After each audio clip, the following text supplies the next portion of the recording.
एक सुन्नी फैमिली के अंदर पैदा हुआ और जब मैं 7th या 8th क्लास में था तब तक मैं एक नॉर्मल बच्चे की तरह था। उसके बाद मैं तबलीगी जमात से जुड़ा और ज़िंदगी के 18 साल मैंने तबलीगी जमात के अंदर गुजारे। इस दौरान मैंने इस्लाम को पढ़ा, कुरान को पढ़ा और स्क्रिप्चर को पढ़ा, अहादीसों को पढ़ा, बहुत सारी डिफरेंट मैंने किताबों को पढ़ा और मैंने इस्लाम की मालूमात इसलिए इकट्ठी करना चाहा कि मैं इस्लाम को और डीपली समझ करके उसको आगे प्रोपोगेट करूं, लोगों को उसकी तबलीग करूं और लोगों को कन्वर्ट करा सकूं इस्लाम के अंदर। या फिर जो इस्लाम के प्रचारक बनना चाहते थे और कन्वर्ट कराना चाहते थे लोगों को, आप इस हद तक आपको इस्लाम पसंद था? जी एग्जैक्टली। इवन तबलीगी जमात के अंदर हमें प्रोपोगेट ही करना होता है इस्लाम को, लेकिन वो सिर्फ मुसलमानों के बीच प्रोपोगेट करते हैं। मैं ये चाहता था कि मैं इस्लाम को इतना डीपली समझूं और उसको पढ़ूं ताकि मैं जो नॉन मुस्लिम्स हैं, गैर मुस्लिम्स हैं, उनको भी मैं इस्लाम के और दीन की दावत दे पाऊँ। इसके लिए मैंने किताबों का मुताला किया, लेकिन पढ़ते पढ़ते फिर मुझे चीज़ें समझ में आने लगी कि बहुत सारे कॉन्ट्रडिक्शंस हैं, बहुत सारी चीज़ें ऐसी हैं जो ह्यूमैनिटी के ख़िलाफ़ हैं, बहुत सारी ऐसी चीज़ें हैं जो आज के हमारे समाज के साथ मेल नहीं खाती। और किताब को पढ़ते पढ़ते मुझे समझ में आया कि ये किसी खालिक के कायनात की तरफ से नहीं हो सकता जो लोगों को दो हिस्सों में बांटता है, एक मुस्लिम्स और एक नॉन मुस्लिम्स।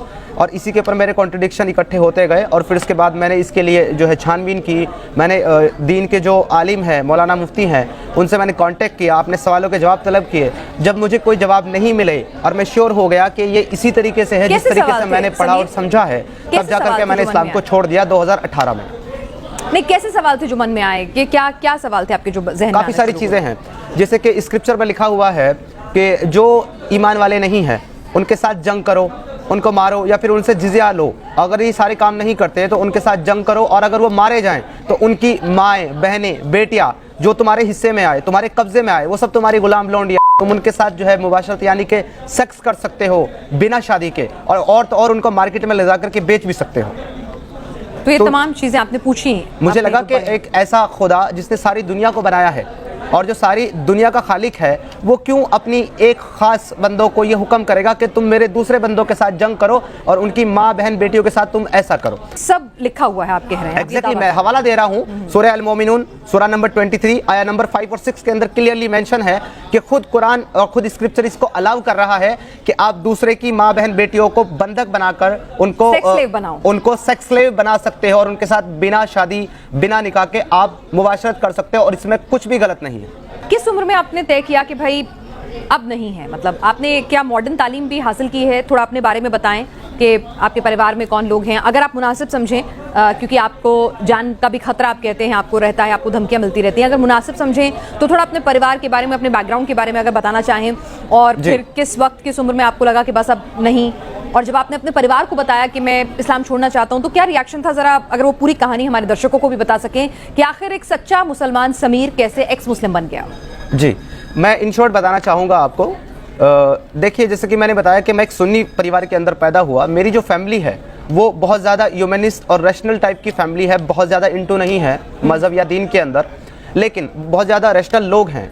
मेरी फैमिली ने कभी मुझे फोर्स नहीं किया दीन को ज़्यादा फॉलो करने के लिए, ये सब करने के लिए। मेरी अपनी खुशी से मैं तबलीगी जमात में, हाँ स्टार्ट में मुझे इन्फ्लुएंस किया गया तबलीगी जमात के द्वारा कि मैं जाऊँ, उससे जुड़ूँ, और जब मैं जुड़ा तो मैंने अपनी खुशी से मैं दीन के अंदर इंटू हुआ, और इतना ज़्यादा इंटू हुआ कि मैं अपने घर वालों को परेशान करता था कि आप टीवी नहीं देख सकते, आप बिना दुपट्टा आप घर में भी नहीं रह सकते, आप दरवाजे पे नहीं जा सकते। घर की जो वूमन थी मैं उनको परेशान करता था, घर की चीज़ें तोड़ देना, टीवी तोड़ देना, कोई मोबाइल में मूवी देख रहा है, गाना सुन रहा है, उसको तोड़ देना। इतना ज़्यादा एक नेक्स्ट लेवल का मैं मोमिन था कि मेरे सामने कोई मूवी नहीं देख सकता, टीवी नहीं चला सकता, रेडियो नहीं सुन सकता, गाने नहीं सुन सकता। इसके अलावा जो दो लोग मेरे कांटेक्ट में थे, हालांकि मुझे इसका आज तक अफसोस होता है कि दो नॉन मुस्लिम लोग मेरे कांटेक्ट में थे, मेरे फ्रेंड्स थे, उनको मैंने दीन की दावत दी और उनको मैंने नॉन मुस्लिम यानी कि सनातन से इस्लाम में कन्वर्ट भी किया था। इस लेवल पे मैं प्रोपोगेट करता था तबलीगी जमात में रहकर के इस्लाम को। लेकिन जब मैं 7th क्लास में था और मैं तबलीगी जमात से जुड़ा तो वहाँ से सब कुछ ठीक चल रहा था 2014 तक, जबकि मुझे तकरीबन 14 साल तबलीगी जमात में जुड़े हुए हो चुके थे, तो वहाँ तक सब ठीक चल रहा था। उसके बाद एतराज़ात आने शुरू हो गए मेरे सामने। जब मैंने आगे एक्स्ट्रा पढ़ना शुरू किया और किताबों को मैंने पढ़ा तो ये सारे एतराज़, ये सारी चीज़ें हमारे सामने आनी शुरू हो गई, क्योंकि तबलीगी जमात में कोई भी आज तक मुझे ऐसा आदमी नहीं मिला जो लोगों को ये बताता हो कि ये जो सेक्स स्लेव हैं ये एक्चुअली घर का काम करने के लिए नहीं है, बल्कि ये इस काम के लिए है कि उनको सेक्सुअली अब्यूज़ किया जाएगा, हैरेस किया जाएगा, उनको इस तरीके से इस्तेमाल किया जाएगा। हमेशा हर एक तबलीगी जमात वाला हर एक नए मुसलमान को जो उससे जुड़ता है यही बताता है कि ये यानी कि ये नौकर हैं, ये घर की काम करने वाली नौकरानियां जैसे कि हमारे घर में होती हैं, उसी तरीके से प्रेजेंट किया जाता है। बट जब मैंने ये चीज़ें पढ़ी अपने बिहाफ से और मैंने रिसर्च किया तब मुझे पता चला कि एक्चुअली ये है क्या।